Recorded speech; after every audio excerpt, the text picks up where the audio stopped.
¿Se han puesto a pensar, mis hermanos y mis hermanas, en qué está fundada su fe? ¿Cuáles son los elementos importantes bíblicos y teológicos de lo que ustedes creen? ¿En quién están creyendo? ¿En quién están fortalecidos todos los días?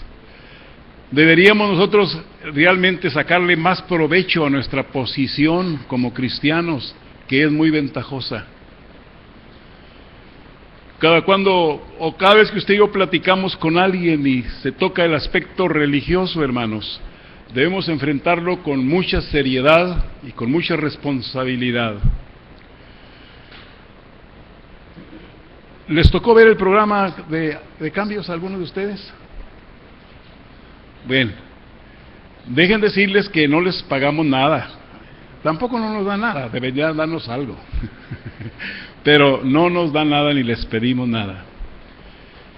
Y ya van 2 o 3 veces que estamos en esos programas, es gratis, nos invitan para Semana Santa y para Navidad. 2 temas importantísimos de la Biblia. Y aunque se batalla un poquito con las fechas, pues es difícil tener las fechas precisas. Ustedes saben que los calendarios han sufrido algunos cambios a través de la historia, especialmente cuando los Césares eran los poderosos del mundo. Ellos cambiaban el año a la hora que entraba el César. Julio César es el primer mes del año ahora. Y eso es un cambio. Si estaban en octubre, es julio. Augusto César, y tenía que cambiarse a agosto eran así caprichosos. Entonces esos cambios naturalmente que se han sufrido por propia historia, pues ni modo, no debe mortificarnos en gran manera. Estamos predicando hechos concretos y bien definidos. Cristo vive, y búsquenle por donde le busquen ustedes, solamente Cristo vive. Ninguna religión del mundo tiene a su fundador que esté vivo. Búsquenle y verán cómo no. Mahoma está muerto y Buda también, y Confucio confundido. Y solamente Cristo vive. Entonces, con estos conceptos, pues qué caray, hay que platicar con la gente sin tener absolutamente ninguna duda. Los que saben Biblia, los teólogos, dicen que en Cristo se cumplieron 317 profecías del Antiguo Testamento. Nada más para que ustedes tengan una idea. 317 profecías en relación con Cristo se cumplieron en Cristo Jesús, de una manera especial. Así que vamos a revisar este texto que ya leímos. Aleluya, Cristo vive. El primer versículo que vamos a comentar es el versículo 3. Cristo murió para perdonar nuestros pecados, y conforme a las Escrituras, por supuesto. Lo que llevó a Cristo al Calvario, hermanos, no fue una mala decisión del Imperio Romano, ni siquiera fue un hostigamiento de los judíos, lo que llevó a Cristo a la cruz del Calvario. Ni siquiera fue el venir a amarnos o a venir a enseñarnos a vivir. Todas esas cosas no es la base. San Pablo dice que Cristo murió por nuestros pecados. Entonces nuestros pecados, los de ustedes y los míos, llevaron a Cristo a la cruz del Calvario. No el Imperio Romano, no los judíos. Nuestros pecados. Todos ustedes y yo somos pecadores, y Cristo murió para salvarnos, para redimirnos. Eso dice el versículo 3. El versículo 4 dice que Cristo resucitó conforme a las Escrituras. Murió conforme a las Escrituras y resucitó conforme a las Escrituras. Ya había profecías que hablaban de la resurrección de Jesucristo mucho antes de que Cristo naciera. ¿Se acuerdan de Job? Job es un personaje antiquísimo. Está entre Abraham y Noé. Y él dijo un día: yo sé que mi Redentor vive, y al fin se levantará sobre el polvo, y después de deshecha esta mi piel, con mis ojos yo he de ver a Dios. Pero estaba diciendo: mi Redentor vive, 2000 años antes de Cristo. Entonces Cristo murió por nuestros pecados, Cristo murió para cumplir exactamente las profecías que tenían que ver con Él. En tercer lugar, tenemos las evidencias importantes, hermanos.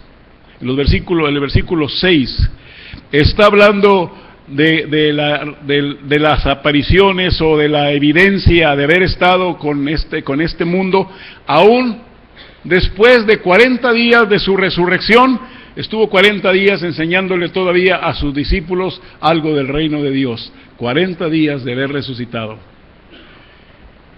Son evidencias importantísimas. Si usted quisiera, por ejemplo, conocer algo de Pancho Villa, váyase a Durango, a Canutillo, y allí le dan todos los datos. Ahí le muestra hasta la pistola más antigua que usó Pancho Villa, las cerraduras de los caballos que él mismo los herraba, y ahí está la montura del caballo, el 7 leguas y otros más.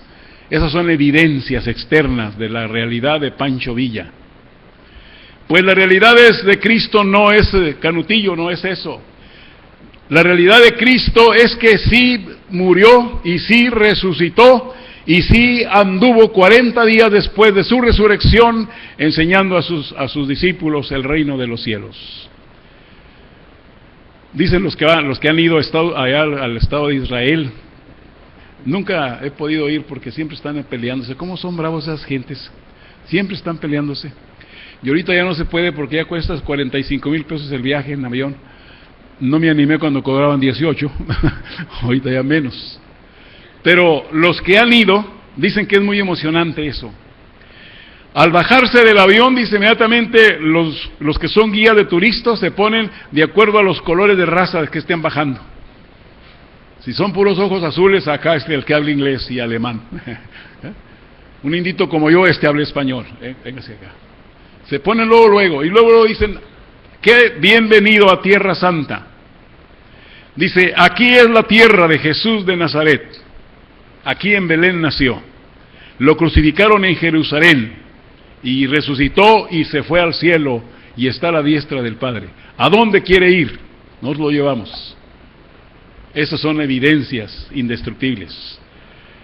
Cristo dio entonces evidencias irrefutables en este sentido, porque Él es el Dios que se puede comprobar, se puede vivir, se puede disfrutar y se puede hasta evangelizar a la gente con argumentos fuertes, sin andar divagando tanto. Así que Cristo murió por nuestros pecados, bendito sea su nombre. Cristo resucitó conforme a las Escrituras, y Cristo nos da en su palabra evidencias irrefutables de su resurrección. Él está vivo, viene otra vez a este mundo a juzgarlo en cualquier momento. Hay una pregunta muy importante con los discípulos. Le dijeron un día, Maestro, entonces, ¿es verdad que tú regresas a este mundo? Sí, dice, así es. Dice, ¿qué nos dices pues de las señales de tu venida? ¿Qué nos dices? Bueno, dice, habrá guerras y rumores de guerras, nación contra nación y reino contra reino, hambres, pestilencias y todo, por todos los lugares. Y luego todavía dicen, Maestro, pero en cuanto al día y la hora, ¿qué nos dices? ¿Se fijan qué pregunta tan lagunera?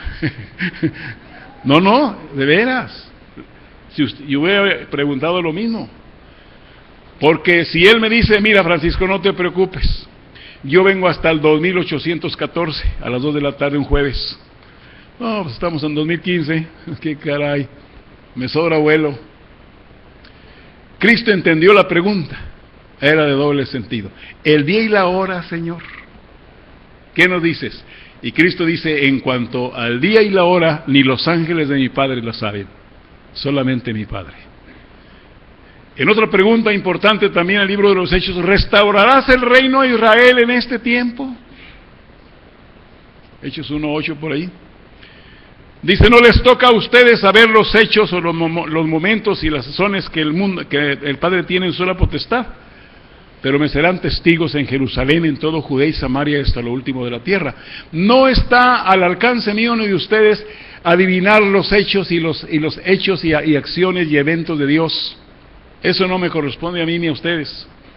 Lo que a usted y a mí nos corresponde es ser testigos de Cristo donde quiera que estemos. Es decir, dar buen testimonio de Cristo Jesús. Y cuando ustedes hablan de su maravilloso cambio que Dios le realizó en su vida, eso es su testimonio personal. eso requiere de testimonio personal. Sencillamente, si no tengo nada, pues no puedo ofrecer nada. Pero la realidad, mis hermanos, es que Cristo es la única razón de nuestra fe. El tercer pensamiento, o cuarto pensamiento, es la resurrección de Cristo, es el fundamento del cristianismo. El cristianismo no está fundado en posibles cosas, en chanzas que sean así, o en hipótesis, o cualquier comentario sin chiste. La resurrección de Jesucristo viene a fundamentar para todos los cristianos de todos los tiempos la razón del cristianismo. Dice el versículo 14, eso es lo que dice. Si Cristo no ha resucitado, pues qué caray, ténganos lástima a toda la gente. Dice que si Cristo no resucitó, entonces nuestra fe es vana, y es vana nuestra predicación. No tiene sentido. No tiene sentido. Pero, hermanos, la realidad es que Cristo vive, y esa realidad de vivir en Cristo nos hace a ustedes y a mí victoriosos también en Cristo Jesús. ¿Ustedes no tienen miedo a la muerte o sí? Yo no. No tampoco ustedes. Bueno, miren, el hermano Hayes, el hermano Guillermo Hayes, yendo una vez con él a San Luis al Rodeo Durango, nos pusimos a platicar de la Biblia, de teología, de cositas bonitas. Y me dice, Francisco, ¿sabe usted que yo no tengo miedo a la muerte? Sí, pues sí lo sé, sí lo creo. Dice, ¿sabe a qué le tengo miedo? Al proceso. Al proceso. Y ustedes saben que el hermano Dios lo recogió de un cáncer en la próstata que subió al cerebro en unos cuantos meses. Ese fue el proceso para él. Yo sigo pensando igual, no le tengo miedo a la muerte, está re flaca. Pero le temo al proceso. Al proceso. Que Dios nos bendiga mucho y de veras nos ayude a entender. Pero como Cristo vive, nosotros también viviremos. Cuando estaba Josué chiquito, en Obregón, Sonora, algo le dijeron de un ídolo que estaba por allí. Dice, ¿en eso crees tú? Dice, sí. Dice, ¿y está vivo o está muerto? No, dice, pues está muerto. Dice, yo no creo en los muertos, yo creo en los vivos, y Cristo vive. Chamaco de 6 años.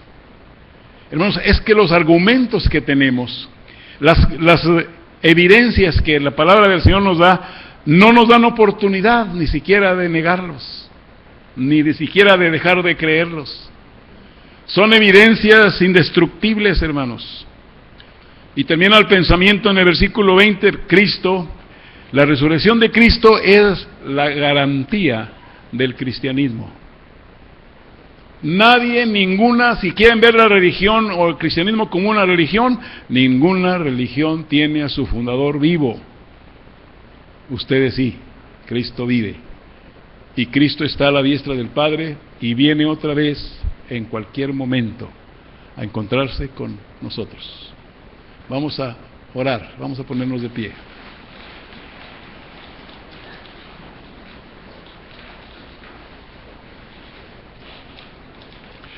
Te agradecemos, nuestro Padre Dios, tu palabra en la cual hemos meditado en este momento. El acontecimiento tan importante de la resurrección de Cristo Jesús, nuestro Señor y nuestro Salvador. Qué grande eres tú, Señor. Ayúdanos a vivir siempre fortalecidos en tu persona, en tu carácter, en tu naturaleza. Es decir, te hiciste hombre por amor a nosotros. Y muchas gracias, Señor, por habernos amado tanto. Ayúdanos a entender que porque tú vives, nosotros también viviremos. Es una garantía de nuestra propia resurrección en Cristo Jesús. Gracias, Señor, por tu palabra. Ayúdanos en lo que reste de este culto, porque en Cristo te lo rogamos todo. Amén.